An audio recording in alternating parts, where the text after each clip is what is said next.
વ્યસન આમ તો માણસને શારીરિક રીતે નબળું બનાવી દે છે, પરંતુ કેટલીકવાર માનસિક રીતે પણ નબળા બનાવી દે છે. નવસારી જિલ્લાના ગ્રામ્ય વિસ્તારમાં આવેલા આડમપોર ગામે મૃત કૌશિક રાઠોડ અને શંકર રાઠોડ રાત્રે સાથે બેસીને ગપ્પા મારતા હતા. ગામના નાકે બેસીને રોજ ગપ્પા મારવાનો ઘટનાક્રમ હતો.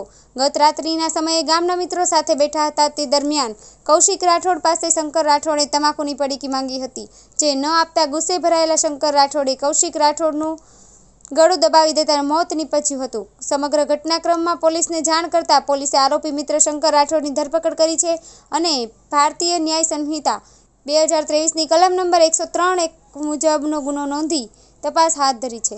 સામાજિક રીતે મિત્રતા એ સુખ દુઃખના વહેંચણા કરવાનો સામાજિક સંબંધ ગણવામાં આવે છે અને તેનું ઊંચું મૂલ્ય પણ આપવામાં આવ્યું છે. પરંતુ આમડપોર ગામે બનેલી વ્યસનની પડીકી ન આપવા જેવી નાની બાબતે મિત્રએ મિત્રની હત્યા કરી નાખી.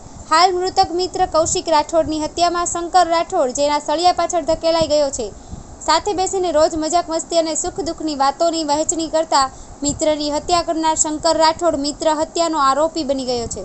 તારીખ 11/7/2024ના રાત્રિના 9:30 વાગ્યાના અરસામાં ફરિયાદી શ્રી ભીખુભાઈ રમણભાઈ રાઠોડ રહે દરજી ફળિયું આમડપુર નાઓએ નવસારી રૂરલ પોલીસ સ્ટેશનમાં ભારતીય ન્યાય સંહિતા 2023ની કલમ 103(1) મુજબની એક ફરિયાદ આપેલી.